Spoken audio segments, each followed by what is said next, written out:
Insert illogical reason here.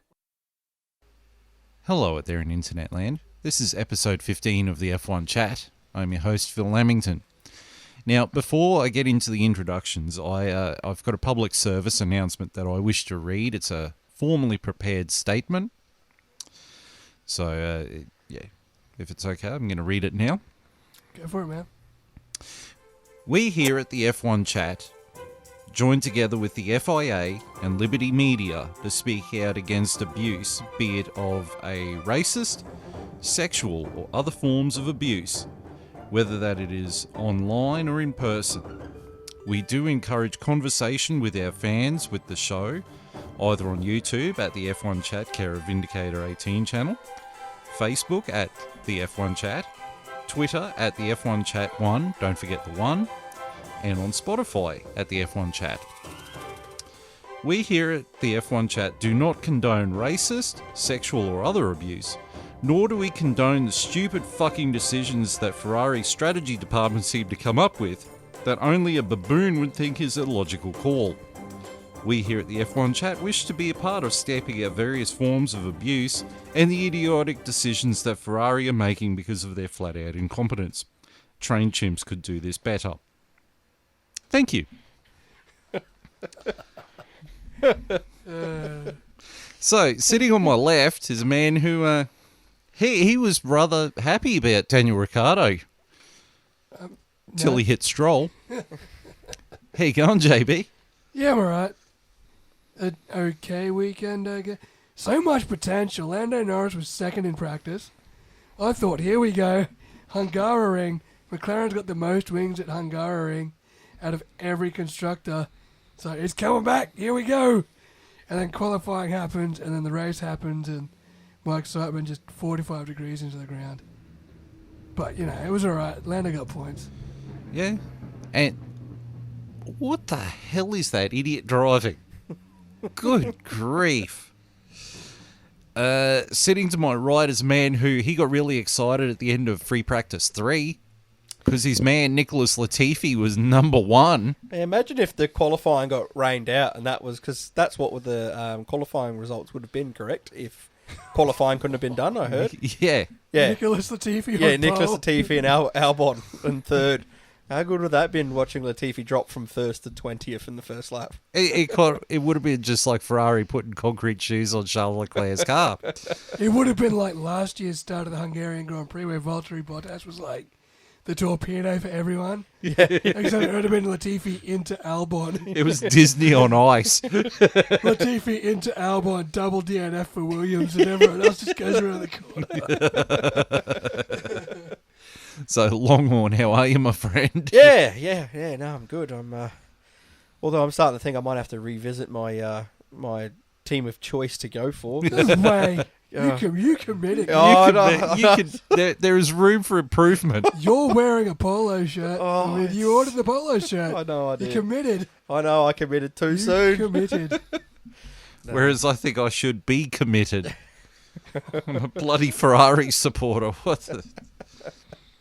So, before we get into it, what were your thoughts on the race? Like, I, despite the absolute heartbreak of being a Ferrari fan, it was actually an interesting race, though. It was very much a different race from last week's Snorefest.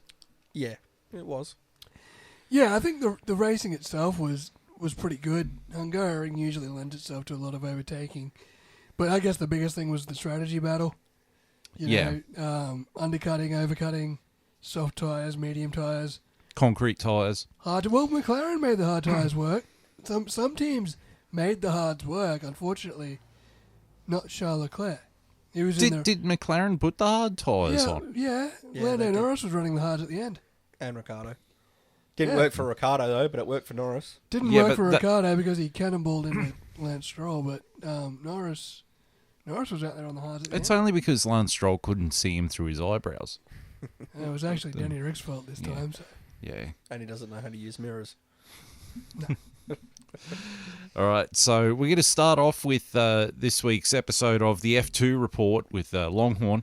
Take it away, good sir. Alrighty. So, this week I actually watched all the F2 this weekend. Look at me go. Good man. Pat on the back for myself. So, we'll start with qualifying. As usual, I give you the top 10. So, after his impressive win last weekend, we have Ayumu Iwasa taking pole position, his first pole. He's taken the confidence with him. He has. It seems to be a theme in F2. It sort of comes in 2s and 3s when they put a performance in. They usually back it up, and then, yeah. Then in second, we have the young Kiwi Marcus Armstrong. In third, we have championship leader Felipe Drugovich. In fourth, we have Teo Pacher. In fifth, we have Logan Sargent. In sixth, we have Yuri Vips. In seventh, we have Frederick Vesti. In eighth, we have Dennis Hauger. In ninth, we have Enzo Fittipaldi. And in 10th, we have Aussie Jack Doohan. So, not only do we have a feature race in F2, but as every race in F2, we also have a sprint race. Yeah, I'm glad you know that now. Yeah, now that I remembered that. So, the sprint race this week was actually quite intriguing. So, on lap 1, in the first corner, Drugovich pushed Sargent into Hauger, clipping his tyre and spinning him out the race. The damage also giving Sargent the DNF. So that is the first corner, and we get into typical F2 fashion. We get our first safety car. One corner into the race. It's literally always the first corner in F2 where you can just lock it in. If you could bet on it, it wouldn't be paying much. Let's put it that way. That's it. Then we get to lap 6. Again, in turn 1, we have Clement Novalak and Nisani clashing front wings, meaning they both had to pit and essentially ruined both of their races, even though they were racing at the back anyway. Then we get to lap 19, and we have a 4-way battle for 6 between Daruvula, Armstrong, Lawson, and Iwasa. It was quite a good battle between the 4 of them. It led to Armstrong trying to overtake on turn 1 around the outside of Daruvula, which led to a collision, forcing Armstrong off the track. But he managed to come back onto the track into 8th, and the race directors giving Daruvula a 10-second time penalty for the incident. In lap 24, Daruvula pits complaining of extreme tyre deg, which was a quite common this weekend in the F2. There's quite a lot of tyre degradation. And he served his 10-second penalty and essentially finished his race, putting him outside the points with no way to come back. And then we get to lap 28, the last lap of the sprint race. And young Aussie Jack Doohan, who dominated this race from start to finish, wins the race. Woo! Put in a really good performance. He literally led this from start to finish and Go kid. absolutely dominated. Remembering everyone, that sprint race, you flipped the top 10. Yep. That's why Doohan started from 1 Yes. in the sprint. And yeah, so the results, the top 10 results for the sprint race was Jack Doohan. In second, we have Yuri Vips. In third, we have Enzo Fittipaldi. In fourth, Felipe Drugovich. Fifth, Frederick Vesti. Sixth, Liam Lawson. Seventh, Marcus Armstrong. Eighth, Ayumu Iwasa. Ninth, Teo Pacher. And 10th, Ollie Cardwell. Now we get to the feature race, which wasn't quite as interesting as the sprint race, unfortunately. It's actually quite processional, so I don't really have a lot to report on this one. Other than in lap 1, unfortunately, young Aussie Jack Doohan, who started in 10th, had reliability issues on the first lap and was forced to retire. So that was unfortunate because, obviously watching the sprint race, and he's been in some good form at the moment, would have been interesting to see how well he could have done in this race. And yeah, I'm just going to get you straight to the top 10 because it was pretty processional after that, and there wasn't much to report other than lots and lots of tyre degradation, which was interesting then when we watched the F1 race to see what was going on with tyres there. But so the winner of the feature race was the young Frenchman, young Sauber Academy driver, Teo Pacher. Good on him. Which this actually pushed him right up into the championship battle. He's now in second, and I think he's only 20 odd points behind Drugovich. So yeah, it's starting to heat up. We're starting to get a bit of a battle between these two. A bagel. Bit of a bagel. Getting a bit of a bagel. You're performing the old switcheroo. The old switcheroo. In second, we have Enzo Fittipaldi. In third, we have Ayumu Iwasa. In fourth, we had Frederick Vesti. In fifth, we have Yuri Vips. In sixth, we have Marcus Armstrong. In seventh, we have Liam Lawson. In eighth, we have Richard Verschoor. 9th, we have Felipe Drogovic. And in 10th, we had Logan Sargent. And that is the F2 wrap-up. Dun, dun, dun, dun, dun, dun. All right, now we're going to hand it over to JB for the F1 report. All right, Hungarian Grand Prix recap from the Hungaroring in Hungary. All right, lap 1. Mercedes' George Russell starts on pole position. From Ferrari pairing Carlos Sainz and Charles Leclerc. Leclerc noses ahead of Russell, but is on the outside of turn 1, and Russell retakes the whole shot. Lando Norris squeezes ahead of Lewis Hamilton. Sergio Perez gets past Red Bull teammate Max Verstappen, but Max gets himself back in front in the middle sector. Alex Albon has front wing damage after hitting Sebastian Vettel in the opening lap contact, and a VSC is deployed for the carbon fibre debris. Lap 3, the virtual safety car ends. Russell opening a 3-second lead in spite of the race supposedly being neutralised. Sergio Perez says he has an odd sound in the high gears, possibly power unit related, but his team confirms that everything is okay. Lap 5, Max Verstappen sweeps past Fernando Alonso with a good move up into 7th. Lap 6, Kevin Magnussen is showing a black and orange flag for front wing damage on his Haas. Lap 7, Max Verstappen dives under Esteban Ocon for 6th place. Sergio Perez follows him through a few corners later. Lap 12, Lewis Hamilton and Max Verstappen dive under Lando Norris in turn 1. Lap 17, Ferrari throw a dummy call, and George Russell pits for medium tyres, with Max Verstappen following him in. Lap 18, Carlos Sainz pits for fresh mediums, a tardy stop burying him behind George Russell and Esteban Ocon. Lap 19, Sergio Perez pits for medium tyres, Carlos Sainz jumps Esteban Ocon. Lewis Hamilton pits at the end of the lap. Lap 21, Charles Leclerc stops for another set of medium tyres. Lap 24, Daniel Ricciardo gets past both Esteban Ocon and Fernando Alonso in the space of 2 corners with a brilliant move on the Alpine pairing. Lap 31, Charles Leclerc slips past George Russell after a multi-lap battle for the lead. Lap 35, Yuki Tsunoda spins at the chicane. Lap 38, Lando Norris and George Russell complain of losing grip on their tyres as light rain begins to fall. Max Verstappen pits for the second time on the undercut on the Ferraris. Lap 39, Charles Leclerc pits for hard tyres, despite the hards struggling to adapt to the cool track and misty conditions on other cars. George Russell stops for a set of mediums. Lap 41, Max Verstappen blasts past Charles Leclerc into turn 1 for 3rd place. Lap 42, Max Verstappen spins in the second last corner. Sergio Perez getting sandwiched behind his teammate, with George Russell taking advantage, getting past Perez into 5th. Lap 43, Sergio Perez pits again for medium tyres to get him to the end of the race. Lap 45, Max Verstappen breezes past Charles Leclerc on his concrete tyres. Lap 48, Carlos Sainz pits for soft tyres, a slow stop seeing him drop to 5th place. Lap 49, Daniel Ricciardo locks his brakes into turn 3, cannoning into Lance Stroll's side pod. Lap 50, Daniel Ricciardo is given a 5-second time penalty for his contact with Lance Stroll as he drops to 12th. Lap 52, Lewis Hamilton pits from the lead of the race onto a set of soft tyres. Lap 54, George Russell gets past Charles Leclerc into 2nd place. Leclerc is forced to pit at the end of the lap for a set of soft tyres, falling to 6th place. Lap 64, Lewis Hamilton gets past Carlos Sainz into 3rd.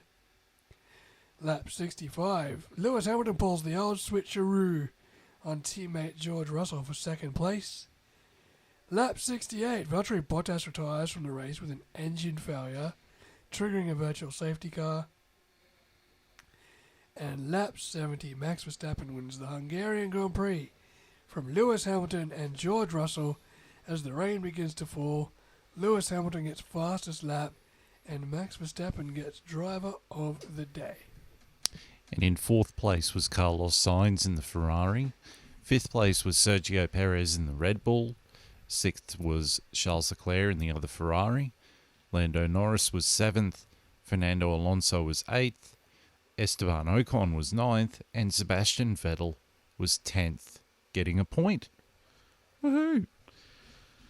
So, I thought the race was kind of interesting. It was very, very much a strategic race, but it did have plenty of overtaking, and the old switcheroo happened a bit. There was a lot to be won and gained on being on the right tire at the right time. Yeah. Yeah. Yep. As we've seen with Hamilton at the end. Yeah, I mean, it was cold and it was misty rain. It wasn't heavy rain, or it wasn't wet enough for wet tyres at all, but... It was sporadic. Yeah, and it was enough to know, medium tyres are definitely the way to go for as long as possible.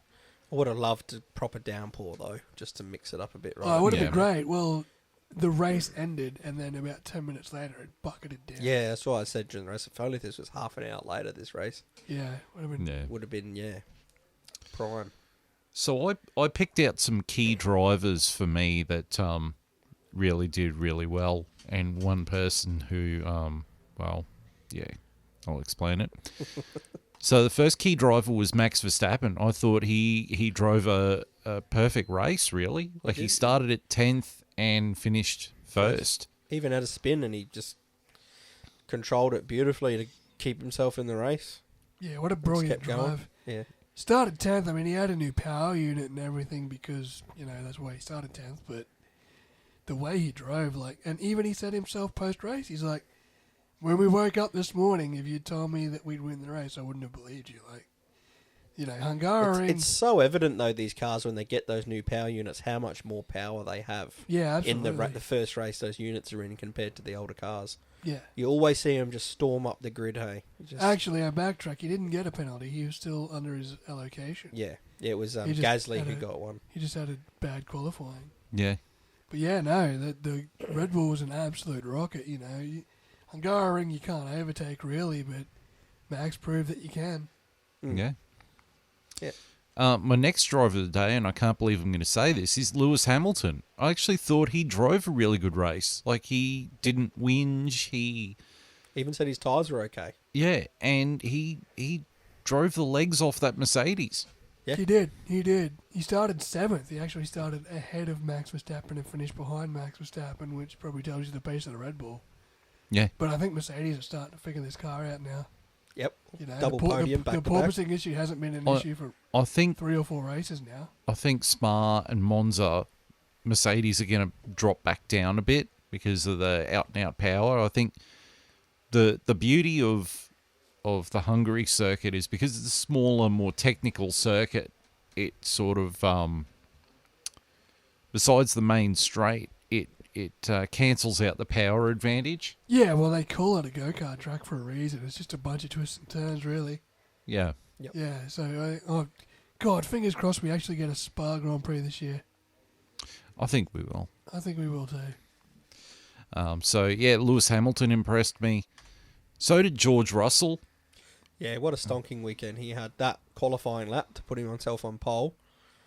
That was pretty great. It was His pretty first special. pole position in his career, and he led the race pretty well. I mean, He drove as best as he could, I think. Exactly. I thought he got Against- unlucky in the end. The fact that Hamilton pipped him with, just having the better tyres at the right time, I thought was a bit unlucky because, to me, George had done everything he could have to at least get second. Yeah, well, against the Ferrari at the start and then against the Red Bull at the end, he was up against the best of the bunch, and Yeah. in a car, the Mercedes is getting better. It's not there yet, but he held himself in good stead. His first pole position, he led the Grand Prix for quite a while, and when push came to shove, he wasn't in the best machinery, but he gave it his all. And you're right, he was unlucky to lose out to Lewis because he deserved a second place. But He really did. He deserved to. I mean, in my eyes, he deserved to win, but it's just not how Formula One goes. And exactly, and that's there's not probably, much you can do against a Verstappen charging up with a new power unit. But other that's- than that, he did everything else to win, to deserve to win. and that's probably more credit to Lewis as well, that he was able to get past George Russell as well, who started on pole. Yeah, So it just shows the sort of pace that Lewis had as well. towards the end there. Yeah, Exactly. yeah. I think Hamilton was over a second faster than Verstappen towards the end. Yeah, right at the end. Man, the commentators were riding him home like a Melbourne Cup. Oh man, there was like 12 laps to go, and Verstappen's like 15 seconds up the road, if not more. Might have been somewhere around there. And they're like, "Oh, Hamilton's got a chance to catch Verstappen here." I'm like, he's not going to get anywhere near him. He'd need to be like pulling 1.5 seconds a lap, and he still had to overtake Sainz and Russell. I'm like, he's not going to do that in 10 laps. Well, that kind of reminded me of a race that JB and I did in the F1 game a couple of years ago at Mexico. Where you were ahead and I pitted and put the soft tyres on, and I was taking like a second and a half a lap out of you, and I had 15 laps. That was a butt puckering end of that race. That was really good. Yeah. We need to get back in that championship somehow. Oh, I've got to find the time. Yeah, exactly. But for me, George Russell versus Charles Leclerc, that was the battle of the day. Yeah, when they both went at each other. Early on, I assume you mean. Oh, both times. Charles Leclerc was a little bit outgunned the second time, but Yeah. Well, oddly enough, he was my next driver of the day. I think that if Ferrari had not cocked up the strategy, he would have been on the podium. He was in a good shot. He was in a good they car. not cocked up that the call. He would have been second. He would have been up there with Verstappen fighting him for the win. Yeah. Yeah, And Sainz was nowhere. He was. He had a long stint on the softs towards the end. Yeah, he was there or thereabouts all race, and you're just sort of waiting for Carlos to come alive, and he just never really did. Yeah. He was like a spark waiting to ignite that never didn't quite catch. So, yeah, and Charles, I don't know what the points gap is now in the championship, but if it's not very close to being almost over, it's getting there. Yeah. Unless we start having some complete reliability issues on Well- Red Bull's behalf Well, or something. Christian Horner has said that both Sergio and Max are going to start taking penalties in the latter half of the season. I think they're on their last allocated power units now. Yeah. Yeah. They Yeah. both took them this race. So I'm pretty sure they're on their last allocated power units now. So they're going to start taking penalties, and Ferrari are going to have to pull their finger out and capitalise. Like, they can't be doing this shit. Not in those races. There's bad strategy call shit that's ruined Charles', podium. He's dropped more points. At this pace, Ferrari could even lose in the constructors to Mercedes. Yeah. They honestly could. At this, if this keeps happening, because Mercedes at the moment are consistent. They're not having issues. Back-to-back podiums. They've always been up there, as we've always said, scrapping the points. But now they're even starting to take the points that Ferrari are leaving on the table by having bad calls. Exactly. And if Ferrari keep doing it, Mercedes, like you said before, JB, Mercedes is only getting better. Yeah. And the Ferrari aren't improving. They're just making bad strategy calls when they need to be. The getting it Ferrari right. doesn't have to improve. I still think it's the equal best car on the grid out there besides the Red Bull. But they don't give themselves a chance when they're fucking putting Charles Leclerc on hard tyres on a cold track with rain in the air. And particularly when the Alpines put on the hard tyres and they were going backwards. Yeah. Well, even since Kevin Magnussen did it, he did it real early on. And straight away they were like, oh, that's just not working. Magnussen in the hards. It was clearly evident. And then, I know what they were going for. They were like, if we put him on the hards, he can skate on them until the end of the race. But there's no point skating on them if by the time you get to the end of the race, he's been lapped 3 times because... The problem was, and the problem that every team got, is you can't run mediums the whole race. You've got to go on 2 compounds. Yeah. When Ferrari came in, it was too far to the end to put them on softs. So you had to put them on hard. You didn't have a choice. You had to put them on hards because you didn't start on hard. You started on mediums. Your best bet was to start on softs, burn them up like a qualifying run, and then do 2 stints on the mediums. That was the best bet. that's what Red Bull did. And Unfortunately, the guys that started on the mediums, and there was quite a few of them, didn't get the option to put the softs on at all. They had to go medium hard. Yeah, You they know, stuffed up.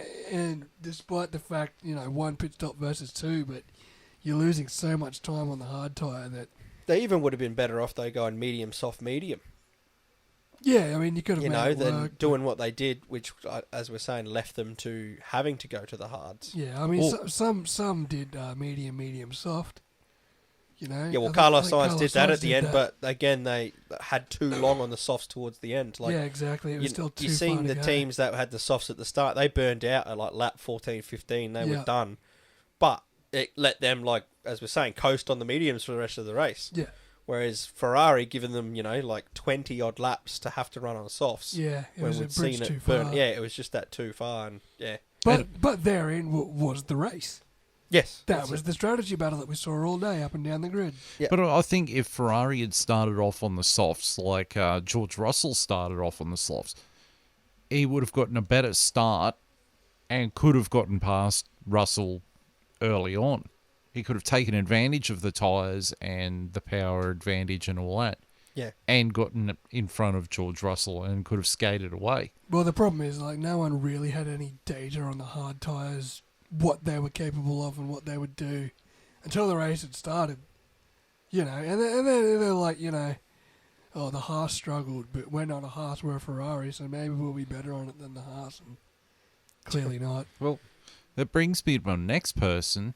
Now, this guy here, if you're watching on YouTube, his name is Inaki Rueda.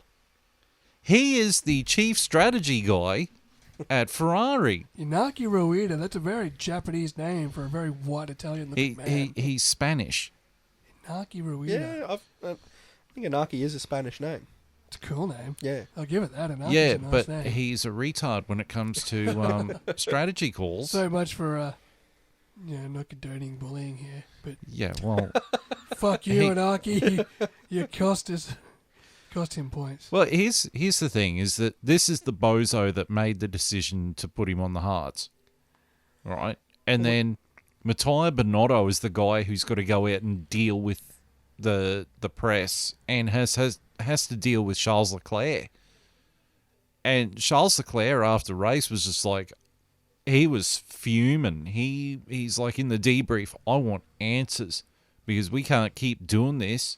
This is stupid. Yeah, absolutely. I want to know why they put me on the hard tyres, particularly when he was on the radio saying I can go longer on the mediums Yeah, which they should have and then done. put me on the softs at the end. That's what Yeah. Carlos Sainz was doing, and it was working. yeah. And they just like, no, we're going to do this for Yeah.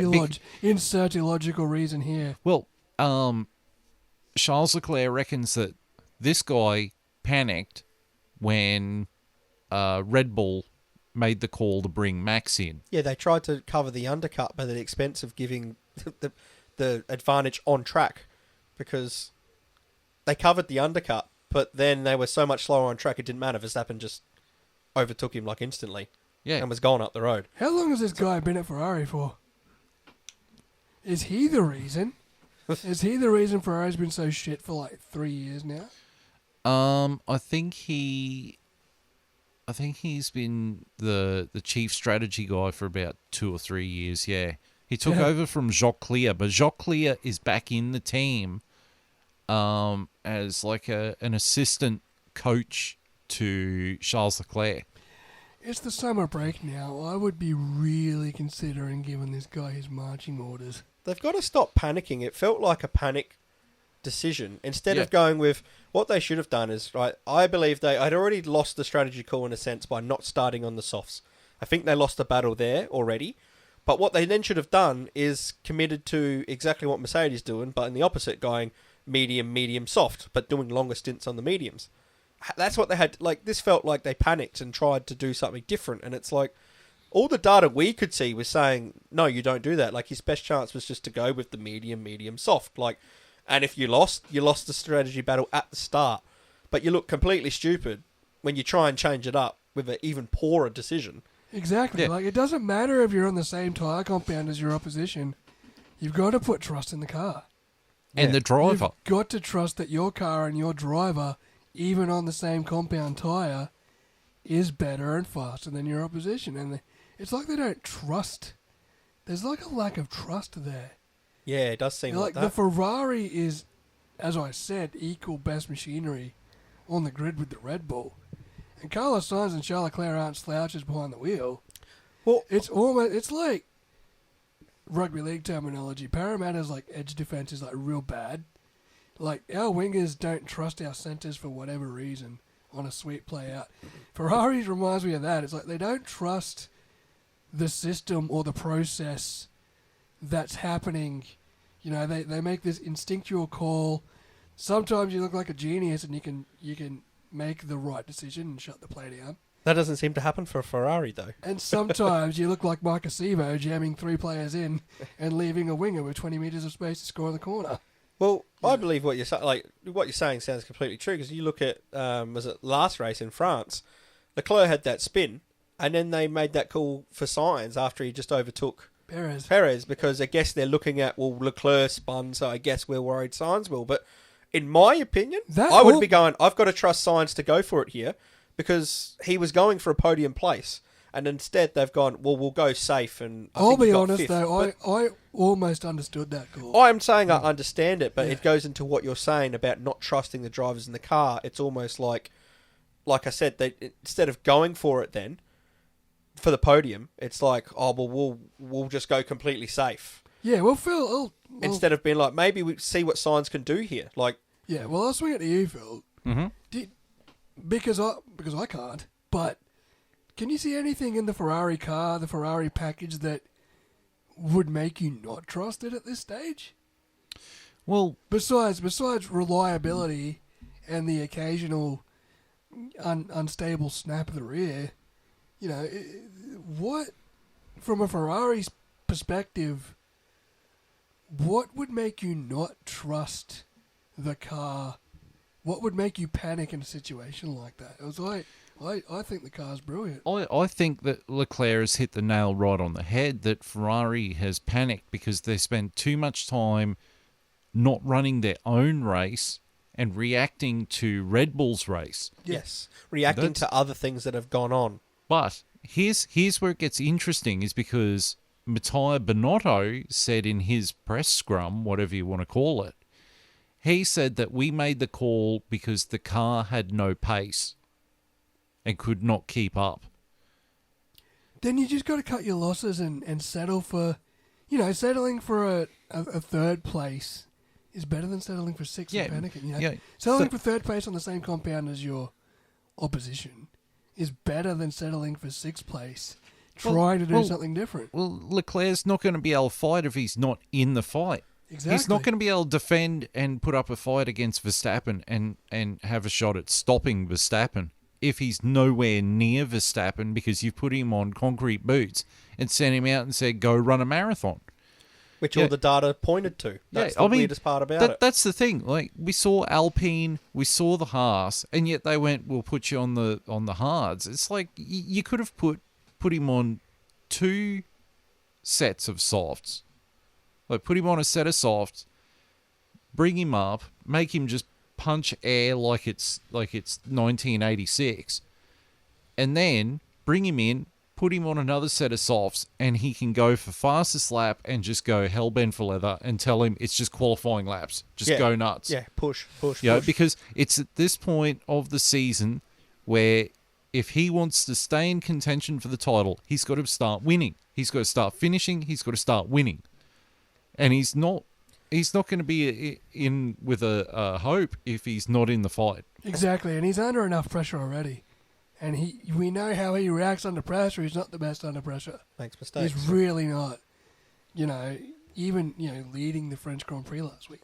But I think the other thing is, when it comes to the pressure, the only way he's going to get over pressure is by getting put under more pressure. He almost needs to conquer the fear of failure at this point, but so does Ferrari as a whole. Yes, this is what irks me a bit when I bring up the pitting signs last week at the French Grand Prix. I think it's exactly what you said, Phil, which is saying Charles Leclerc said, which is Ferrari have got to commit to their own race and not react.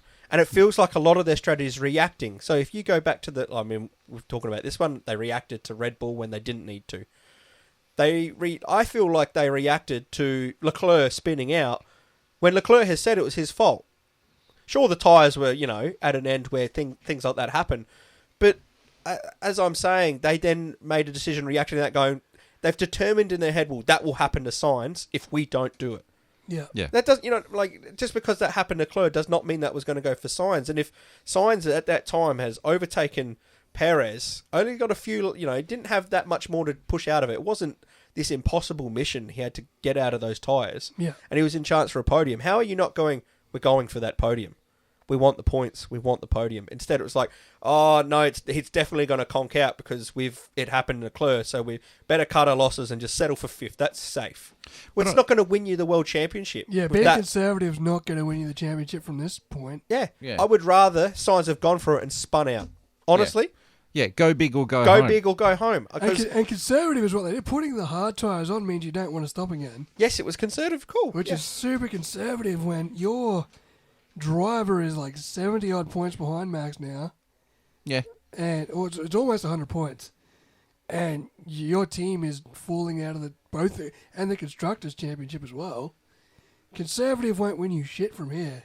Yeah. You've got to start grabbing your balls. Because and people going won't for something. criticise you for going for it if it doesn't work out, if you can see the reason for going for it. Yeah. If the reason you went for it was going to give you more than the conservative call, 9 times out of 10 we're going to go, hey, it didn't work out for you, but you went for it. But when you don't go for it and you make a conservative call and it looks stupid, and is the wrong call, you're going to get heavily criticised for just being plain stupid. Exactly, and that's what's compounding it. Not only are they being reactive to everything that's going on around them, they're reacting in a conservative manner. Yeah. Instead of reacting in an aggressive manner. Exactly right. Exactly yeah, right. or you're inviting the opposition into your half. And to play when football. you're in a world championship battle as well, they're doing it. Yep. That's the worst part. They got a car to win a world championship this year, and they're making calls like that. I don't understand it. For me, you've got to go for it or go home. Yeah. Yeah, they've got to trust the drivers. Yep. But also things like the French Grand Prix when Leclerc spun out. He must have known his tyres were cooked. Yes. Which means he should have gotten on the blower and said, these tyres are cooked, get me in now. Instead, he stayed out too long. They were probably overcooked, and he's lost it and put it in the wall, and he's gone from, I could have scored points, to I didn't finish the race. But the problem then is after that incident, they then reacted and changed their strategy with Sainz. Instead of, then when Sainz was racing his race, leaving up to Sainz to potentially go, no, I'm good on these tyres, I want to push it out, let's push for the podium. They automatically went, we got to go conservative because we've seen what happened with Leclerc, so it must happen with Sainz. It doesn't mean it was going to happen with Sainz at all. All you did was you basically you leant over and admitted defeat instead of going, we could potentially get a podium. You just admitted we'd rather have fifth. They painted both cars with the same brush. Yeah, and if you're going to do that, you know what Red Bull's going to do? Max Verstappen's going to go for it every single time. He's going to go the aggressive call. He's aggressive on track, and that's why he's the world champion, and that's why he goes from 10th to 1st in this race. And that's because Max Verstappen and Christian Horner and Adrian Newey trust each other. Yeah. They have a trust in the car, the driver, and the team. Yep. And it's very much the same at Mercedes. They trust Lewis. Lewis trusts Bono, and they trust Toto. They're starting to now. Like, they've got over the hump at Mercedes, and the trust is paying off. And I think they're even starting to trust Russell. I think they can trust both their drivers. Yep. At Mercedes at the moment. Just Ferrari is just all over the shop because, and I mean, it's summed up by Charles Leclerc he's had enough where now he's just sitting there saying, our strategy calls are stupid. We're making stupid mistakes. The car's not as reliable as it needs to be, and I'm screwing up too. Yep. Yep. And the saddest thing about this is this car could have won the championship this year. Yep. And it's not going to. And then, after Leclerc says all that, and he's telling everyone exactly what we know, Binotto's coming out going, oh, we didn't think the car had the pace anyway, and, da-da-da-da-da. And it's just like, Binotto, just pull your head from your sphincter, mate. You're not fooling anyone. Stop putting your heads between your knees and going home before the race is over. And here's the scary thing, is that as soon as the race was over, because I stayed up until 1 o'clock this morning watching the race. As soon as the race was over, I didn't even watch the podium, switched off the TV, got on my phone, And Ferrari had put up a post saying it wasn't a great day. It wasn't the day we had planned. And I even commented going, this is ridiculous. Like, whoever your strategy guy is, he needs to get the boot. And everyone is saying that.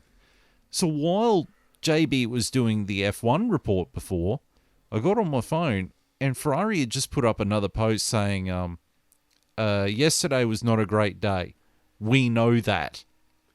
Do you? And then all the comments are like, how do you know that? And you keep saying we're going to come back stronger. But it's the same crap. You can get on social media and say this same crap over and over and over again. But you keep making the same fundamental mistakes with your strategy. Man, this is... Welcome to being a Parramatta fan in 2022. I'm getting so many eels wells right now. It's just like, you know you just lost to like shit teams. You come out and you beat good teams, but I know you're going to be shit again soon. Well, you know what? Ferrari right now reminds me of what we've had to put up with for 20 years with WWE. Oh, It's yeah. the same, and we're cross-pollinating podcasts here, but it's the same crap with the same people that are out of touch with reality, Yeah. doing the same thing. I wouldn't be surprised if at the end of 2024, Charles Leclerc goes, I'm not re-signing with Ferrari. I'm jogging on. Because Inaki Rueda either needs to stand down from his position or that could genuinely happen. yeah, I think this Rueda guy because- needs to go because he clearly... Quick question though. Do you think it comes from his decision making, this Inaki Rueda guy, or do you also think it's part of, say, like coming from Matteo Binotto, like the whole from the top is sort of that conservative approach? Because you go to Red Bull and you've got aggressive, win at all costs. You go to Mercedes, you've got Toto Wolff, annihilate, you win at all costs. You go to Ferrari, and I don't get that vibe. I get a chuck the hards on with too many, react to other teams instead of betting on themselves. I think that for Ferrari, so I've got to backpedal a little bit, like go back in the time machine a bit. Was that a fair question to... I'm trying to word my answer here. When my favourite team principal, Maurizio Arrivabene, was in charge of Ferrari, like they had the Italian passion. They were passionate and they wanted to win. They had Arrivabene, they had Kimi Räikkönen, they had Sebastian Vettel, a fresh Sebastian Vettel who just left Red Bull. And Seb and Arrivabene were passionate about bringing Ferrari back. And they were title contenders in 2015. Now you've got Matteo Binotto, who honestly, I think he needs a cattle prod up the sphincter so he can wake up. Because he just seems like he's permanently set to sedate. Yeah. And he's restructured the team, and I think the way he's restructured the team is great, where all the team heads report to him, but he lets the team heads get on with what they've got to do, like engine department, strategy, and all that. Yep. But if your head of your department of strategy is a blithering imbecile, then I think Matteo Binotto needs to give him his marching orders and maybe get that chick that was the strategy person from Aston Martin who just left and bring her in. They've got to get some fresh blood in there in terms of their structure, because at this stage, it's another day at the office. Yeah. It's But Monday Binotto- back at work. Binotto just hides behind excuses, and that's the most frustrating thing about it. And it's like, excuses aren't going to get you anywhere. Yeah, they're not going to get you a They're not going to championship. get you a championship. And you had the best car for the first, I don't know, 6 or 7 races of the championship. Ferrari had the best car. That's now gone. Red Bull's caught you, and Mercedes is catching both And- Red Bull and and you know- Ferrari. you know- It's too late to... You know why that is, eh? The chance to capitalise on the package you had. You know why the Red Bull and the Mercedes have caught up Why's compared to the Ferrari? Because the Ferrari hasn't got any updates on it yet. They said they're not going to have updates until Spa. Well, it's Yeah, they're you've gonna need you've it. rested on your laurels. You've sat there and gone, "We've got the best power unit, aren't we great?" It takes more than a power unit. I'm sorry, Enzo Ferrari was completely wrong. Aerodynamics is for people who can't build an engine. No, aerodynamics is for teams that... the hell is that? Yeah. Sorry, something just popped up on the screen. Aerodynamics is for teams that want to win a Formula One championship. That's true. The engine makes it go, yeah, but if you don't have an aerodynamic package... I mean, Alpine is a perfect example. I think the Alpine is a better engine. The Renault engine is a better engine than Mercedes, but their aero package isn't worth shit. Yeah, that Alpine in a straight line is brilliant, but yeah, Yeah, you put it in a corner and, it's not so brilliant. you know, whoop-de-doo. Yeah. But Ferrari's just making excuses, and they're not looking themselves in the mirror and going, you know, we've got to make some changes. And they've got to, like, I'm sorry, but this Rueda guy, he's the first one I would get rid of. Because, I mean, if he can't, his strategy calls are stupid. And I think the drivers, like Charles Leclerc, and, well, I mean, Carlos Sainz has shown it. He was ordered a couple of times to pit, and he went, no, not yet. And it was the right call. And it was the right call. Yeah, the only one to stand up to the strategy guy this year has been Carlos Sainz, and it worked. Yeah. It won him the race in, where was it? Monaco? Oh, Yeah. no, he No, didn't no, win Monaco, but he made the right call in Monaco, Yeah. I remember. Yeah. But Yeah, the right Silverstone, Was it Silverstone? Yeah. that's his only win. So Yeah. Yeah. Yeah. So, And you know, I think that's the problem, is that the strategy guys sit there and bark orders and expect the drivers to obey. They need to talk to the drivers and ask the drivers, what do you think? Well, that's also, probably- the drivers need to sit there and tell them what's going on in the car, other than he cut me off, he pushed me off the track.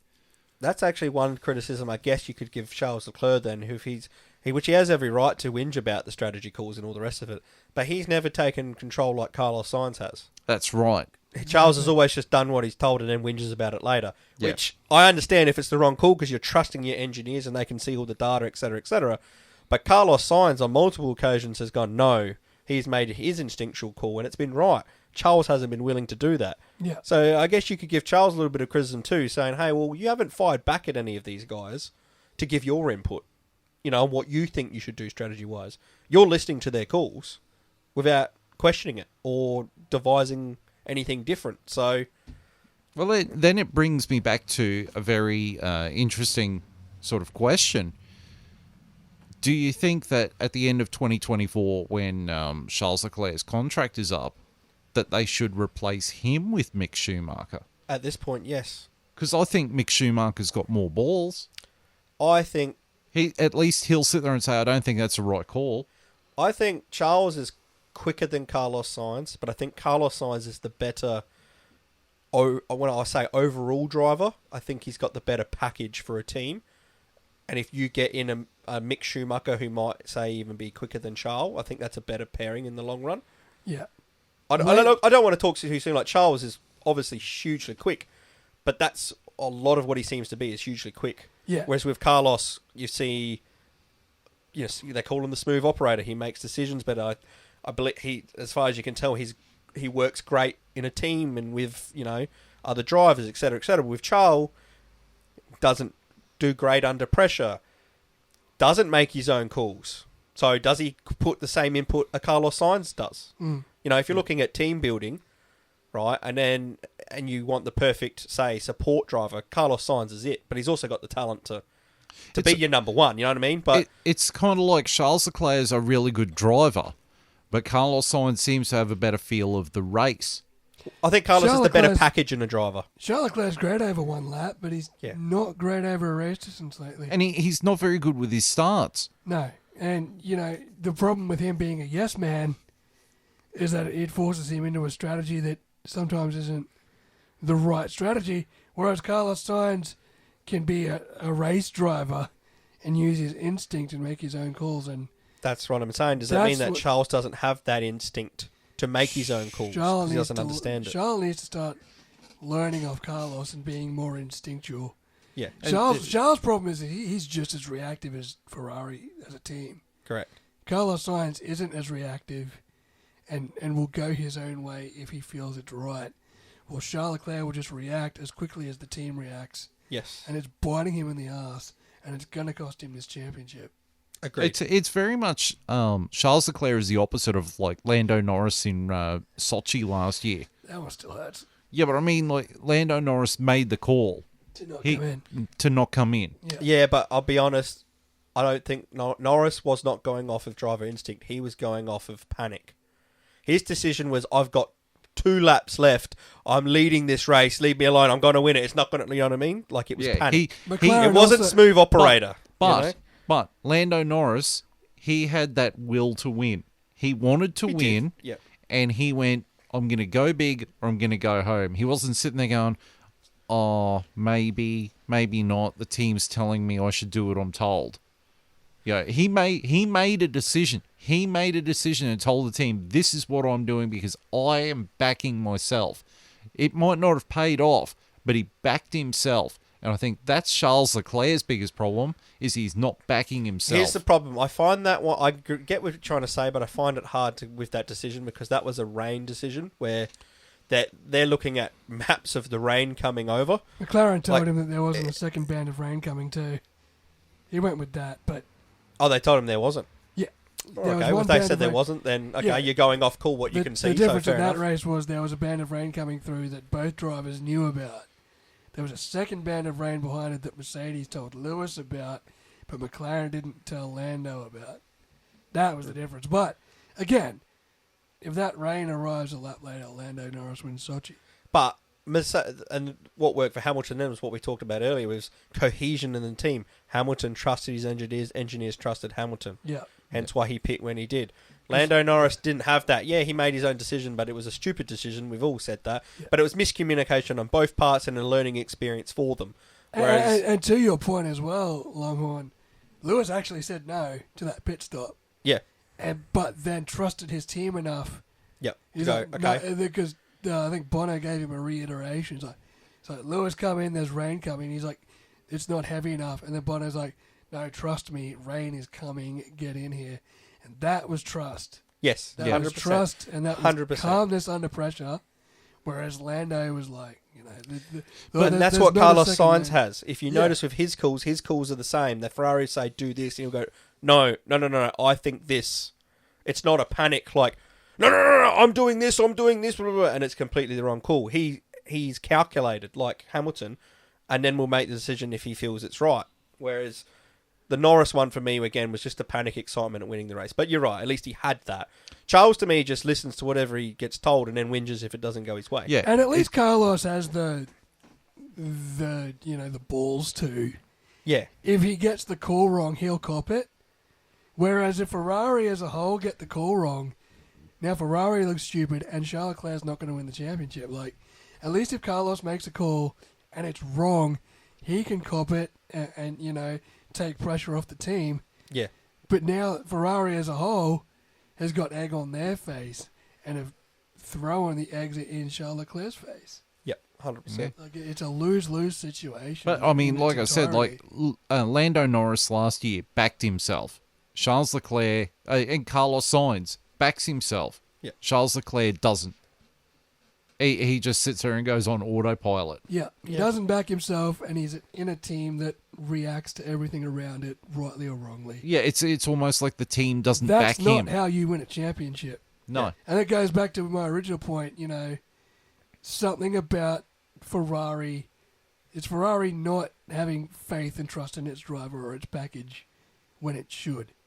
Yes. So It almost feels like Red Bull has the Ferrari passion, and Ferrari is just running off numbers and figures and mathematics, and they've thrown the baby out with the bathwater. yeah. Right. So, moving right along, so we get to the news items. Hey. And the first news item was breaking on Friday, which is Sebastian Vettel is retiring at the end of this season. There you go. That game was a proper shock. I thought for sure he was going to go one more. Well, the thing was, we were calling it earlier in the year that he was going to retire. Yeah, we were. We were adamant he was going to retire. And then at the French Grand Prix, he was doing interviews, and he was making it sound like he was going to re-sign. Aston Martin were making it seem like he was going to re-sign. And then all of a sudden, he opens an Instagram account, Yeah. and his first video is him announcing his retirement. Happy Instagram Day. I still maintain I think Sebastian Vettel should replace Nico Rosberg as the armchair commentator. Yeah, I would much rather Vettel be That'd be good. Because it'd be involved nice in to Nico hear Rosberg. someone with a bit of personality after, as opposed to a Lewis Hamilton And he's- nose-blowing snow cone. And he's got encyclopedic knowledge of Oh, yeah. Formula One, which is, everyone knows that. But, I mean, and the reason we alluded to as to why we thought he was retiring initially, he's got all his projects going on now. Yes. But also, I've noticed, like, since 2019, Vettel had lost the killer instinct. Yeah, well, I think Like, he his went last- to his- once he went to Aston Martin and knew, he would have known pretty quickly this is a project, not a championship-winning car, which he's used to having.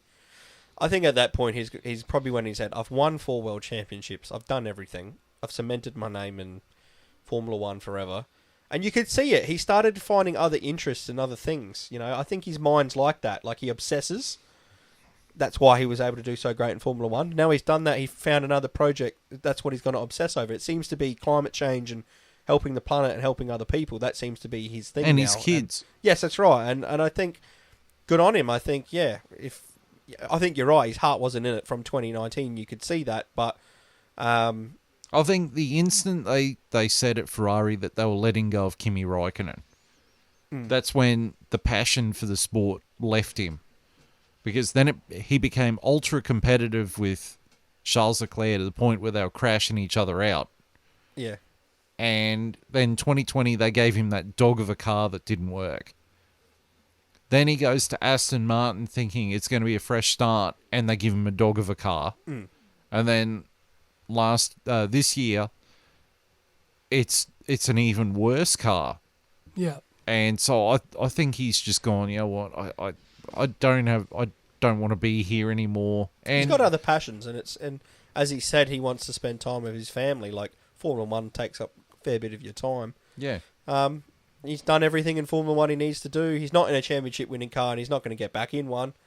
Why not call time on your career when you've got other passions and your family? And, he's not going to be one of those drivers that sticks around way too long past their use-by date. Yeah. At least he Yeah. realizes that. Yeah.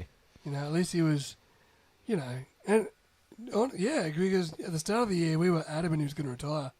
Last 2 or 3 races, It pointed to one more year. it did. For some reason. I don't know why we thought, considering our original And even thoughts, is today- exactly why he's retiring. And even today, he finished top 10. So, he's, the Aston Martin's not great, but he's still scoring points, semi-consistently. He still outdrives the car. It almost seemed like he was destined to push for one more year, but, good on him for not exceeding his use-by date. Good on him for realising that there's a lot more to life than just Formula One, even though it's been his life for the last 2 decades.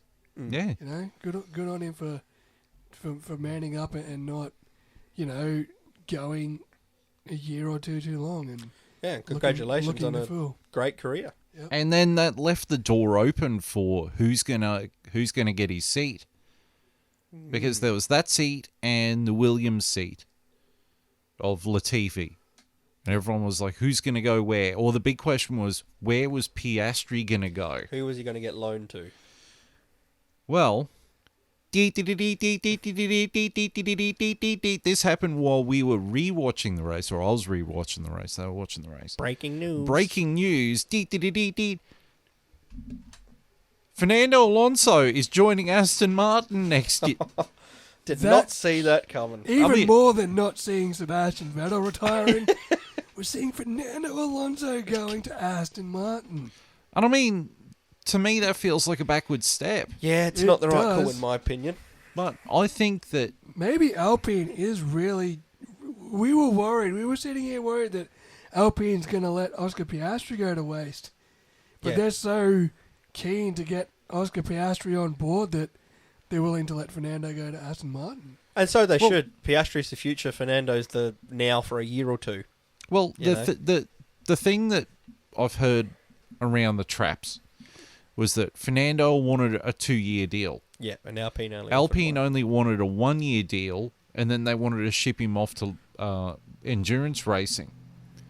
So he's decided, I'm going to go to Aston Martin. I also think that Fernando is starting to have a fractured relationship with Ocon.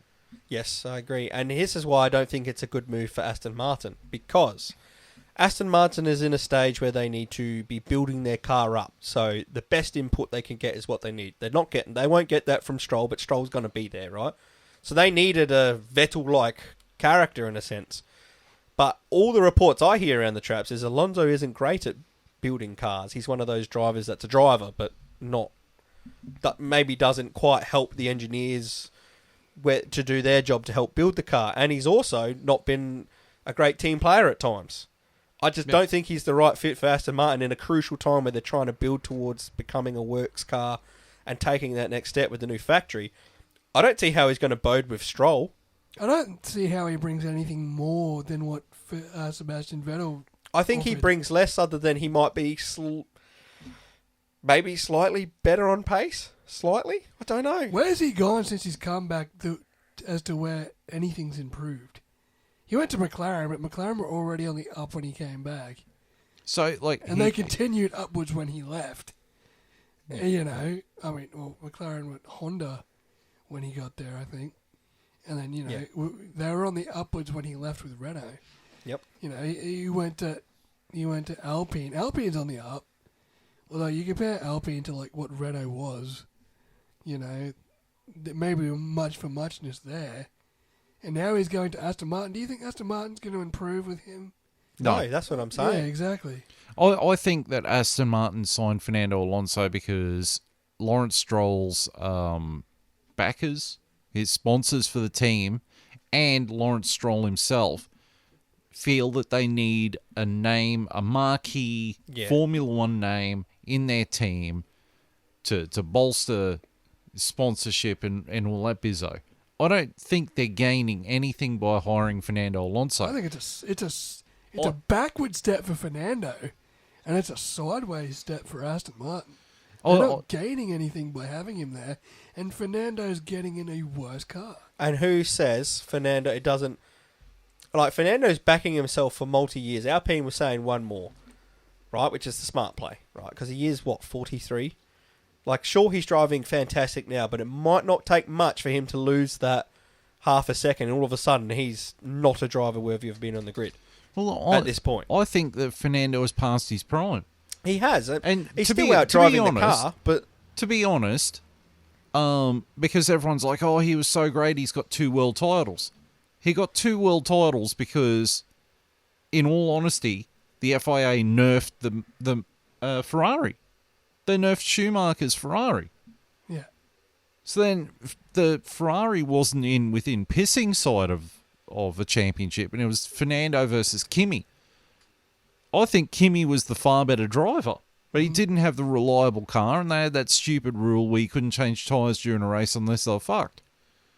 Then you add 2006, where Ferrari had gotten back into the fight, but it was still a nerfed car, and also you had Ferrari politics going on, and Fernando wins his second championship. He came close to winning it in 2007 in the McLaren, but he was playing childish games with Lewis Hamilton. Yeah, that was a dumpster fire. Then he goes back to Renault, and he gets only 1 win because Nelson Piquet Jr. crashed under team orders. Intentionally, yeah. Then he goes to Ferrari and is the bridesmaid, but not the bride. He bottle jumped the 2012 championship pretty good. And 2010 as well. And then he didn't in any way contribute anything to the 2014 Ferrari. And then he goes to McLaren, expecting it to be this amazing thing, and the whole thing was a clusterfuck. That was the darkest period in McLaren history. And he's always linked to it. Yeah. So that's why I don't understand. It's a good, in the time Aston Martin they needed Vettel for another year, and if they didn't have that, I mean, to be honest, I would have rather them gone an up-and-comer, maybe make a play for Mick Schumacher, like make a play for a younger talent with a better package, not a past their prime driver that's not going to... Like, because he's going to come in as the senior driver. He's not going to want to help. As much as we want to piss on Stroll, right? So Alonso's not going to come in and help Stroll. And if you're looking at your team, you know Stroll, if you're getting a senior driver and you want someone who's going to help your lesser driver, right? He's not going to do that. He's not going to help them build the team. I really am baffled by this decision. I just think you're going to get 2 years of... you're going to get the problem that he's having right now with Ocon, which is starting to become evident, where they're fighting on track and he doesn't like it. And I think Lawrence Stroll has just wasted a couple of $1 million. Yes. He's just pissed it away. But, I mean, Lawrence Stroll is pissing money away anyway because he's got his son driving for him, and he's not that great a driver. He's not. And now you've hired Fernando Alonso, and Fernando Alonso is going to get the shits with Lance Stroll. Oh, yeah. He's going to get the shits that the car isn't great, and that it handles like a fucking loaded shopping trolley. And Fernando Alonso's past his prime. He's one of these people that's sticking around for too long. Yes. He is doing the opposite of what Vettel is doing. Vettel knew he was past his prime, he didn't have the instinct anymore, and he left. Alonso doesn't know what the quit button is. Yep. Yeah. You know, Alonso needs to pack it up and go and do endurance racing or NASCAR or Alonso whatever. was smart, he would have been happy taking 1 year deals because you don't want to look stupid. You take a 2 year deal and halfway through your first year you've lost that touch because you've gotten older and it's becoming, harsher on your body to the point where you're not coping as well. Exactly. If he gets in that Aston Martin next year and it's going to be a dog, but it's not going to be a great car. Yeah. And he's a year older, with a year slower reflexes. Yep. And it starts going to shit from the get-go. He's stuck there for 2 years. Yeah, and Aston And Martin's stuck Aston for Martin has to pour money into him for 2 years. Making fucking Fernando Alonso finishing 14th. And they're going to have to listen to him complaining endlessly. This is going to be like McLaren Honda 2014 shit. This is going to be bad. This is going to be... I'm waiting for him to get on the radio and go GP2 engine or something and just complain like or a mule. Go on about how Stroll's such an idiot. Why is he in this team? Forgetting that Stroll's father owns the team. But maybe that's the one good thing coming out of it is that Fernando Alonso will get in Lawrence Stroll's ear and go, your son's a fucking idiot. For us as fans, yeah, but I try and look at it through an Aston Martin lens or what I would do if I was in charge of the team. And to me, all this does is create potential fractures at a time period where you want to be building a strong That's right. strong I mean, package. if his grand plan is a 5-year plan to rebuild that team and have it up the front, you need a driver that is young and competitive. I would have loved to have seen Nick De Vries here. Yeah.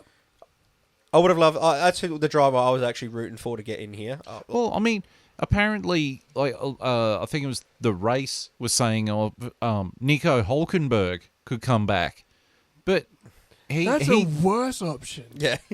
well, I don't think it's a Just worse get option. Robert Kubica out of it. Fuck it. Yeah. Bring back Robert Kubica is the test driver for Alfa Romeo. Bring back Kimi Raikkonen then if that's the route you go. Jenson Button could probably still go.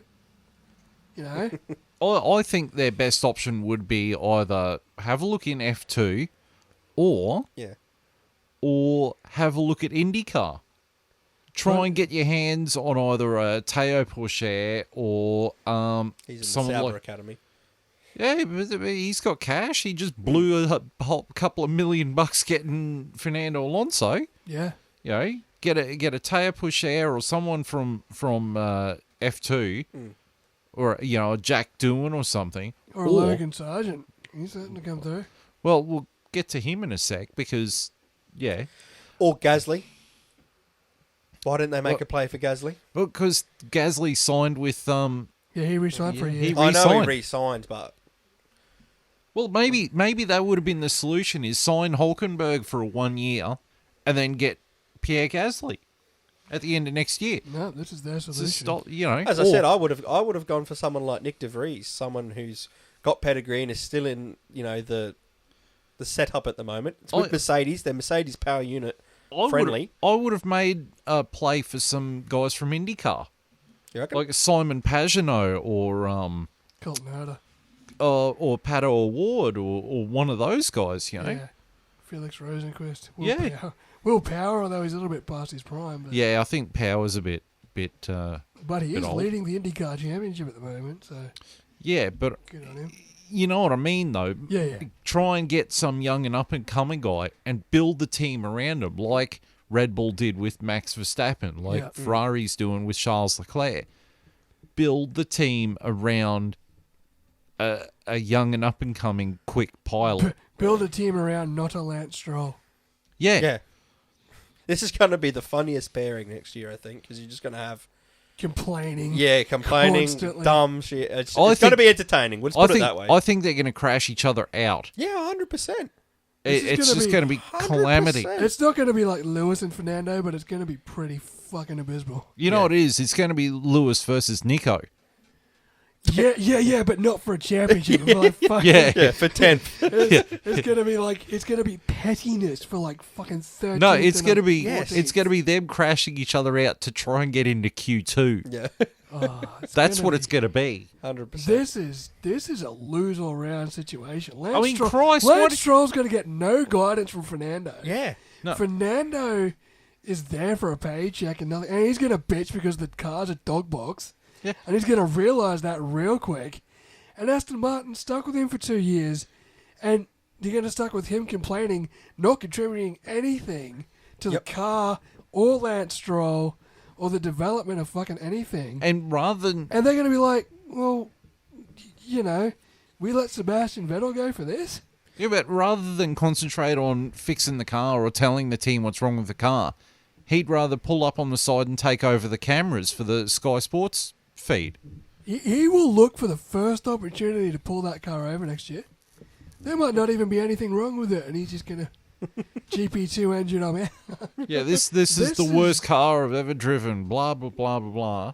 I can't wait for like the radio calls next year. Yeah, it's gonna be it's gonna quite be worth entertaining. the wait. Yes, I am looking forward to that part. Look, I have this gut feeling that by the end of next year, Lawrence Stroll will tear up his contract. Yeah, that's the way. I And see he'll this try and going. make a play to get Daniel Ricciardo or Pierre Gasly.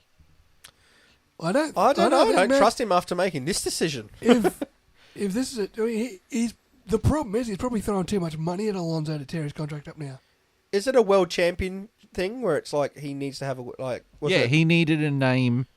He's a PR, In the team. That's a marketing strategy. That is. Yeah. Yeah, That's that's nothing that's but- not a team. That's nothing but a marketing strategy. That's Yeah. just someone. Oh, here at Aston Martin, we've got two-time champion Fernando Alonso. Yeah. It's But like, that's it. the timing of it does like if you had done this 2 years ago instead of Vettel because they couldn't get Vettel, okay. Yeah. But right now you're in year what is this 2 or 3 of your 5-year plan? Year 2? Yeah, we were so. I think it's still at year one, to be honest. You've got your 5-year plan right where you're aiming to become what you're saying. Yeah, you're their meant to become. 5-year plan is don't die. You had Vettel at the start to help you get off the ground and build and blah, blah, blah. Stroll's going to be there indefinitely. We know that. So you're at year 2 or 3. Now was the time to go after a young and up-and-coming driver that can add something to the team. He's hungry. Not Fernando Alonso, who believes his own hype that he's still the greatest driver on the grid Yeah, because he because somehow everyone's thinks he's going, still got oh it. my God, he's so good because he's put in some good performances in the Alpine. Like, you're still taking a seat and you're aging and your career's still done. Like, No one buys into the title of two-time world champion more than fucking Fernando himself. yes, exactly. Right? Exactly. Which is why when Alpine's like, look, we'll give you 1 more year, you've earned that.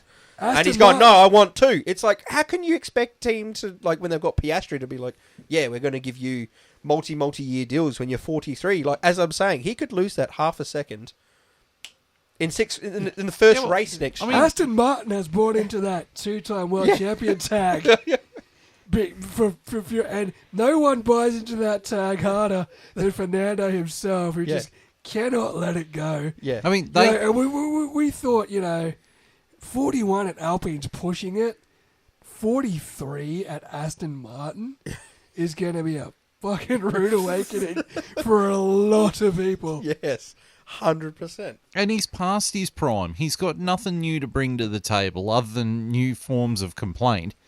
But the one good thing is that he really has manipulated himself into a decent deal here. Yeah, for two his sake, two it's great years for Fernando. with however $1 million or whatever to be at a team. But I mean, he hasn't done anything to improve the Alpine. He's never had a history of doing that. You know? He has, Of improving he cars. has laid his cap on those 2 championships his Yes. entire career. Yes. Yeah. He got them done while Because he it was was in a young. time when Michael Schumacher was around. He got Yeah, them that's done while right. He was beat young. Schumacher in Yeah. 06. He did that awesome overtake at Suzuka, and that's his entire career. Yep, and he has hung his hat on it ever since, and team after team keep buying into it. Yeah. And Sky Sports as well, they love him. Yeah. Yeah. And don't get me wrong, he is a fantastic driver. But the reality that Aston Martin don't see him as a 41-year-old, holding a seat at the moment sort of driver. Like, why you would want him in your team at this point baffles me. And more importantly to Fernando, like, he's, did he finish like P8 today, P9 in the Alpine? Like, P8. He finished P8. P8 today ahead of Ocon. Ocon's beating him in points this year. Yeah, no. And I don't rate Ocon as a driver. I know. Yeah, I think Ocon is a shit driver. I don't understand why he's still in a team. I mean, For what- Alpine's for what- stuffed up with that too. But for what little Fernando's got less, he's still finishing in the top 10 of the Alpine. Yeah. He's now taking what little he's got left, and he's going to Aston Martin, which on its best day will get 10th. Yeah.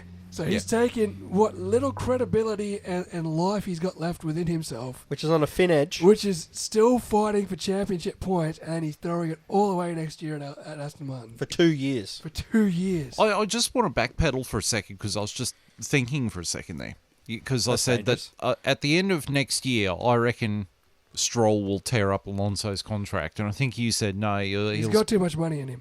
Yeah, He's yeah. invested too much in him. Yeah, but Lance Stroll doesn't care about contracts or how much it costs to get out of a contract. Look what he did to Sergio Perez. He had a deal with Sergio Perez, and he tore it up so he could sign Sebastian Vettel. Yeah, The only lifeline that Sergio Perez had was Christian Horner giving him a call at the end of Drive to Survive saying, hey, do you want to come and drive for us? And how well did that work out? That Yeah, was well, brilliant. yeah. Sergio Perez is doing backflips, and Lawrence Stroll sitting there with egg on his face. And there's more egg coming, boy. Oh, Yeah. mate, this is raw egg. Start drinking, son. Go watch Rocky 1. That's it. You Because- get your raw egg omelette, your raw egg in the blender. Yeah. It's on its way, man, and it's not going to taste good. And that goes for you too, Fernando. This is going to be. He is the raw egg. Yeah. Fernando is the raw egg. Yeah, He's the raw, rotten egg. Yeah. This feels like if WWE was in charge of the Formula One, this is what they would do. You know what I mean? just Like they bizarre. would- Just Yeah, bizarre. they would Yeah, they- hire Fernando Alonso to Aston Martin to replace you- Vettel now. You know what this is? This is Vince McMahon, who's Yeah. no longer in charge of WWE, Right. trotting out Hulk Hogan. Yes. This is like Sting versus Undertaker at the behest of both of them. At Saudi Arabia or some shit. They're both like mid-50s. No, Sting versus Goldberg. This is Goldberg. You trotted out Goldberg for his one match, and he fucks himself up in the first 5 minutes, and that's it. I know you're a big Goldberg fan, but you get my point. Everyone's like, I do. "Ooh, yeah." You know? Or Do we not have anything new? No. It's just, yeah. It's breaking news, but it's just the most ridiculous thing. They would have been better off if they hired the Stig. Man, like 2 hours ago, I was excited for this announcement, and now we've come up with every reason to not be excited. It's like, oh wow, Fernando's going to Aston. This is I fun. know. This is great. And then we've Hang on a let's second. think about this for a second. No, but This is a fucking terrible decision on both sides. But the really good thing about it is that now that paves the way for Oscar Piastri to get into Yeah, let's Alpine. talk about the positive here. Yeah, okay, let's talk Oscar about that. Piastri's going to be a Formula One driver next year In Alpine. in Alpine, a car that's good. I Yes. think he will improve that car. I think he will. I think he will. He will outdrive Esteban Ocon, and he will be Yeah. up there. And that in the also mid-pack. means that because Piastri is going to be at the seat that he was meant to be at Alpine, Yeah. and we know Latifi is not going to get his contract re-signed. Like, No, they've no. pretty much... He's done. He's done. Put a fork in him, he's done.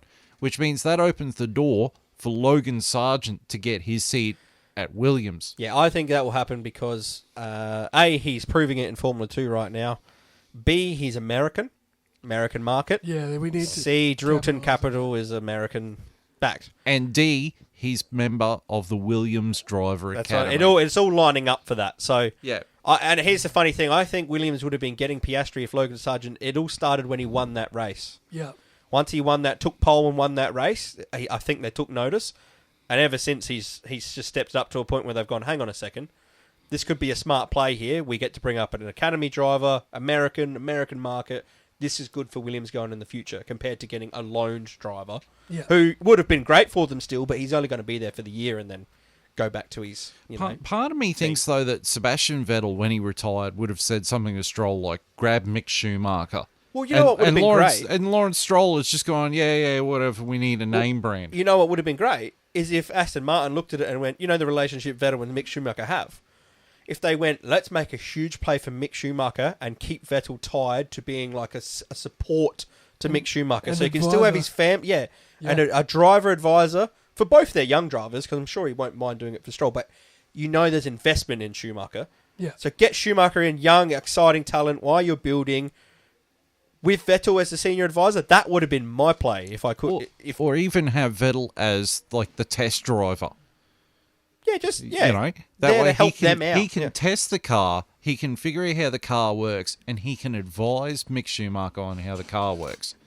But I think that Mick Schumacher going to Aston Martin is a backward steps from the Haas. I think so too. But I'm just saying, that's the play you would have been trying to make. Maybe they could have, but Vettel's like, look, I'm completely done. I don't even want to be around the paddock. No, all Mick Schumacher has to do now is wait for Charles Leclerc to get the shits with, Mr. Ferrari. Strategy guy. Yeah. and let Charles walk out of his own accord and then just fulfill the destiny of... I have a feeling Mercedes is going to hijack it before Ferrari get the opportunity. Yeah. That's my gut feel. My gut feel is that Schumacher's going to end up at Mercedes because of timing, which is everything in Formula One. Well, if you want to talk about that, we were adamant Lewis was on his way out. There was a rumour that he said he wanted to be around for 2 more years. Yeah. With the Mercedes improving, yeah. Do you think that's going to come to fruition? I think Lewis is going to stick around now. Well, I think Lewis will stay. He's got 1 more year on his contract. Is that right? Yeah.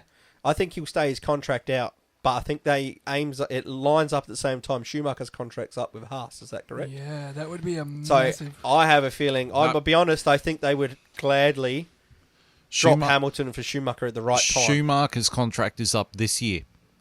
Right. Yeah. I thought it was 1 more year. No, it's up this year. That's intriguing. Yeah, but I think that I think he at least gets an extension.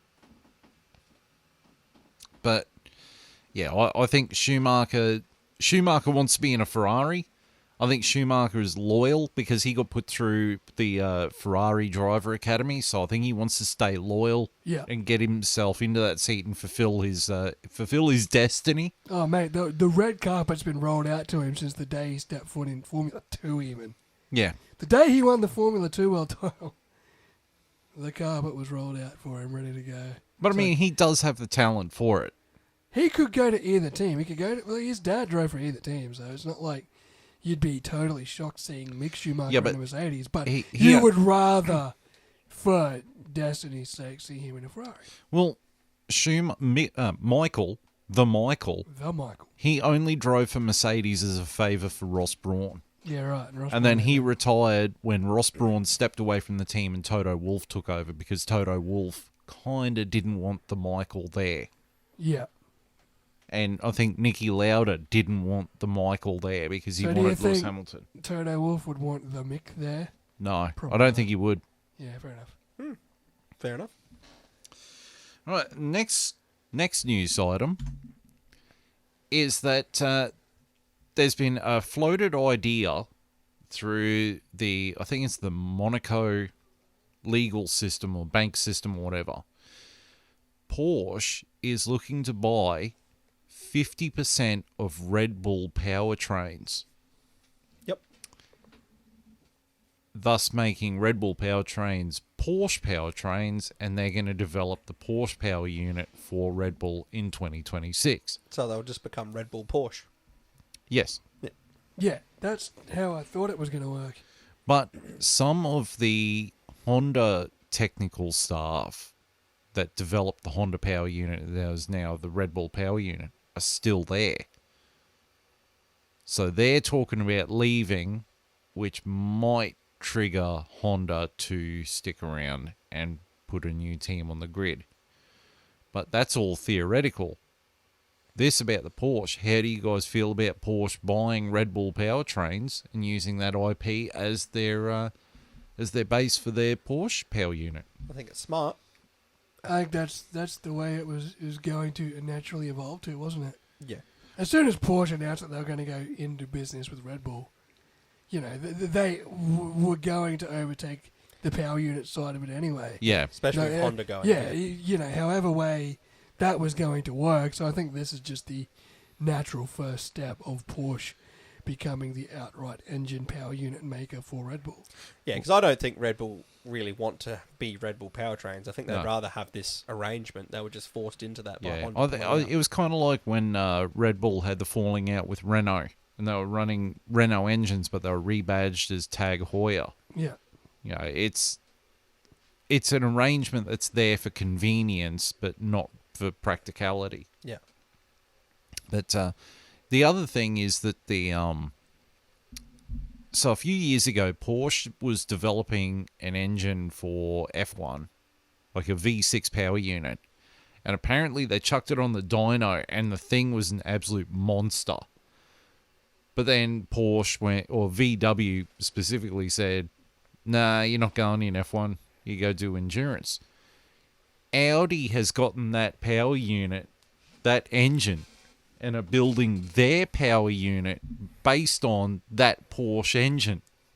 Jesus. So It's a good day to be Valtteri Bottas and Guan Yu Zhou. yeah, well, look, power's one thing, reliability is another. There's going to be some harsh lessons learned in the hybrid technology side of the power unit, you know, but it's exciting that we're finally getting new engine supplies. It's been a long time coming. And it's still a long way off. It's still 4 years off, but about time. They still haven't agreed to the new engine spec for 2026. When's that meeting supposed to be taking place? It was supposed to happen a month ago. Yeah, well, now it's the summer break. They've got time. Yeah, because Give us some news. so that the apparent on what the engine specs are, it's going to be 100% biofuel. Like, it's not even going to be E10. It's 100% biofuel. Yeah, that's what they were aiming for 2030. Are they pushing that forward to 26, are they? Yep. Yeah, right. Good. Actually, it's going to be 25. Yeah, good. I want... That's my most favourite part about it, is the synthetic fuel, because if it works, they're going to filter that down into road cars. Well, Sebastian Vettel drove Nigel Mansell's red number 5, The Williams. the Williams. That Silverstone on it, yeah. Yeah, Yep. on biofuel. Yeah. And he said the thing was still great. Yep. I think, though, if they're going to do 100% biofuel, they need to increase the amount of internal combustion engines that are allotted for the year. I think they need to give that, because that's just going to cause too much. It's going to be too much of an overhaul. But they're also ditching the MGU-H. Yeah, the power unit's The going to heat be unit. more electrical power. I think the ICE, the internal combustion engine itself, is going to stay the same in terms of the overall power it generates for the power unit as a whole, but they're upping the battery side to more power on the battery side. But they're only going to be charging it from the kinetic side. Yeah. The MGU-H, no more the heat unit's gone, because I don't think the heat unit provides that much. Yeah, It it's 'cause doesn't- It's expensive. It's the most expensive. it's most part. expensive, and it produces bugger all. Yeah, So it they want to produces scrap more that, overbraking, which yeah. then means the cost of the engines will come down, which will help with the cost cap. Yeah. Yep. Well, So- well, hopefully the knock-on effect then of cheaper engines mean you can buy more of them. I mean, you can have 6 engines a year instead of 4 or whatever it is. Yeah, that's right. Yeah. And You can't have 20 in a weekend though, like they used to. Yeah. What a shame. Yeah, it's like, oh, we've got a V10 engine for qualifying. And then we'll put the new V10 engine in for the race after we take the V10 engine from practice out. It's like, my goodness. Those were the days. Those were the days. Right, well, that's all the news items. So I'm going to hand it over to JB to do the driver standings. Right. Current Formula One drivers' standings after the 2022 Hungarian Grand Prix. Number 1, championship leader, defending world champion, Red Bull's Max Verstappen. 258 points.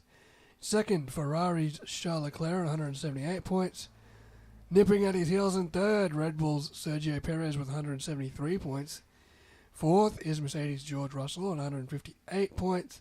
Fifth is Ferrari's Carlos Sainz on 156 points. Sixth is Mercedes' Lewis Hamilton on 146 points. Seventh is McLaren's Lando Norris on 76 points. Eighth is Alpine's Esteban Ocon on 58 points. Ninth is Alfa Romeo's Valtteri Bottas on 46 points. And 10th is Alpine's Fernando Alonso on 41 points. Point for every year. I've noticed that Sainz and Russell have swapped places.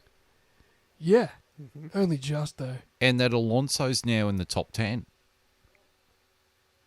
Yeah. He was on the top 10 last week, wasn't he? No. Okay. Oh, I'm pretty sure he wasn't. No, it might have been Sonoda. I don't know. No, it wasn't Sonoda. Gasly, was it? No, it wasn't Gasly either. Oh, he was. Yeah. Alonso It was was, Fernando. yeah. Yeah.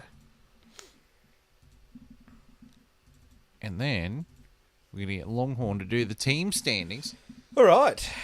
The team standings after the Hungarian Grand Prix. We have Red Bull Racing with 431 points. Closely in second. Well, not closely. Followed in second by Ferrari with 334 points. That's a 100-point gap. Yeah, that's not close. And this next one's the even more shocking part, is that Mercedes in third is on 304 points. 30 points behind. Now, you wouldn't think that with how the car Ferrari have this year, to be 100 points behind Red Bull and only 30 in front of Mercedes. It's just, it adds to our whole conversation and strategy. But we then move on to fourth with Alpine with 99 points. In fifth, we have McLaren with 95 points. Sixth, Alfa Romeo, 51 points. Seventh, we have Haas, 34 points. Eighth, we have AlphaTauri with 27 points. Ninth, we have Aston Martin with 20 points. And at the bottom in 10th, we have Williams with 3 points. Yeah, it's... To me, that just shows you that's all Ferrari's strategy going wrong, because as we've all agreed, they've got the car this year to win a world championship, but you're 100 points behind your closest competitor, and then the team we labelled the Scrappers are 30 points behind you now. I don't know how many races are left, but both these championships are almost over. Max Verstappen's what? Well, Red Bull's 100 points ahead, and the constructors there. There's 9 races left. And Max Verstappen's almost 100 points ahead of Charles Leclerc in the championship as well. Yeah. Like, it's Max Verstappen's maybe 2 or 3 race wins away from sealing this. I think Convincingly. Like, this isn't going to go to Abu Dhabi. this is going to come down to reliability now, because I'm pretty sure that Red Bull is going to start. They're going to start taking penalties. They are. Well, they had issues this race in qualifying. That's why Yep. Verstappen qualified poorly. Yeah. And then even during the race, there was a mention of they needed an input in the code in the computer to fix something. Yeah. So starting to see the cracks. Well, if Red Bull reliability, are but- going to start taking group penalties and Ferrari are bringing the upgrades to Spa, they need to capitalise real damn quick. Here's the problem. Even if Red Bull takes a grid penalty, their power unit's going to be so much faster, they're just going to power up the grid anyway. It depends on what Ferrari's upgrade is. Yeah, that's right. If Ferrari it needs to be upgrades, it needs to be substantial though. It's an aero upgrade, Okay. aerodynamic upgrade. Oof. But let's not forget Ferrari's also over their allocated limit as well. Yeah, Both their drivers are going to need at least one more power unit before the season's out. and they've already taken grid penalties. Yeah, so Yeah. it's not going to be just Red Bull taking grid penalties here. Yeah. It's going to be Ferrari as well. But Ferrari's going to want to hope that package brings them into the fight a lot more than they are now. all right. So, coming up in 2 weeks, it's JB's fun part of the year. It's the mid-season special. Homework day. Not Mr. only, Bartley, what have you got? My dog ate my homework. not only are we going to do that, we're going to do the Dummies Guide to F1, because I've noticed that a few friends of mine who listen to this F1 podcast actually do not watch F1 and do not know anything about it. Hi, Mum. So if we do some, hi Carol, if we do a sort of Dummies Guide to F1 and educate some people, we might get some more people interested in watching. Even though I'm pretty sure Carol just listens to this so she can fall asleep, but that's okay. That's what a lot of people I've talked to listen to, actually. It's my soothing mum. voice. Yeah. Glad we can help. I think Fiona listened to one episode and be like, damn, your voice like makes me want to go to sleep. Like, oh, okay. I'm not That's sure good if to that's a know. compliment, dude. I don't think it's a compliment. I'll be honest. I don't think it's a compliment at all. Maybe you need to read children's books, Johnny. There's a new career path for you. Yeah, What, lullaby. what was Yeah. what was that book like from 5 years ago that Samuel L. Jackson was reading? Oh, the No, one where Nick it's like, go the Hasselhurst. fuck, go the Yeah, fuck to Go sleep. the fuck to sleep. Yeah. Please, And we can say that because that's the name of the book. please go the fuck to sleep. Yeah. If Noni Hazelhurst is allowed to read "Go the fuck to sleep," then I can say it too. Because Noni Hazelhurst is Australia's mum, and that's just how it is. And she did it in her play school And voice that too. was brilliant. It's so good. It's awesome. It's kind of like As a father of a 1-year-old, it's awesome. it's kind of like listening to the late great Gilbert Gottfried Ah, Yeah. reading 50 Shades of Grey. Yes, that is my That- favourite skit. That was hilarious. Ah, so good. So we've got the mid-season special in 2 weeks, and then 2 weeks after that. So in 4 weeks' time, we're back, Best and race of the year. it's time to go back to Spa. Hell yeah. And the road Please don't home. rain, please don't rain, please don't rain. We got please Spa. don't rain. Please don't rain. We got Spa. Okay, rain a little bit, but not a lot. Just in qualifying. Just in, no. Oh, Can I get the bloody sentence out? No. Yes.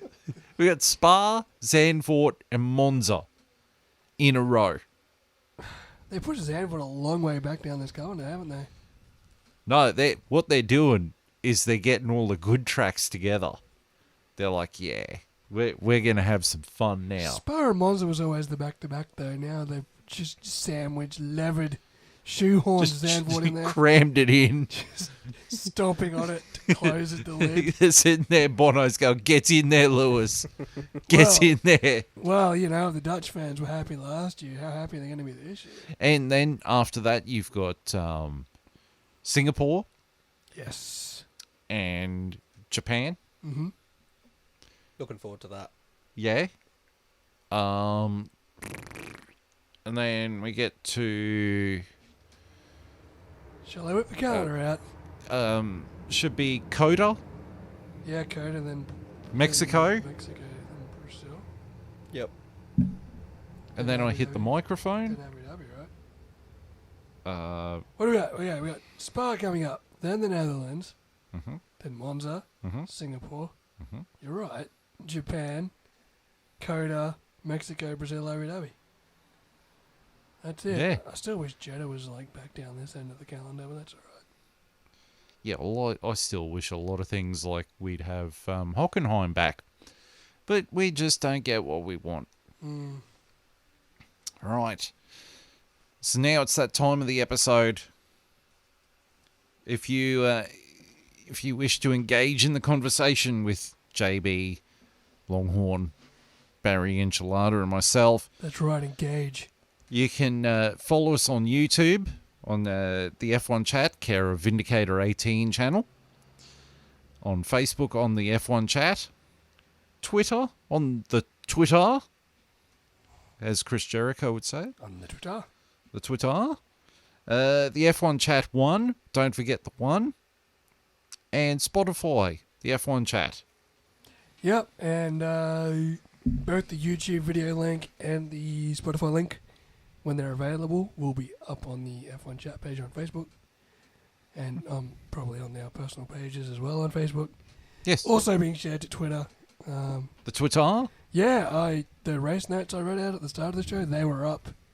They were up about 10 minutes before we hit record, so anyone following on Twitter now has my race notes We before also- you even hear them. We also put up, and when I say also JB, as JB's pretty much our social media manager, we also put up highlights and all kinds of bits and pieces from the grid.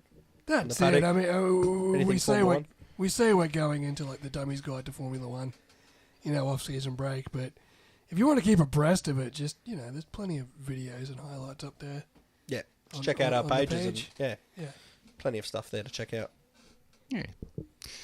So, on behalf of myself, Longhorn, JB and the ghost of Barry Enchilada, wherever he is. We'd like to say thank you for joining in this week. We will see you in 2 weeks for the mid-season episode, which is going to be a little bit of fun, except JB's going to hate every minute of it, but we're going to have some fun with it. But until then, thank you for tuning in, and it is goodbye.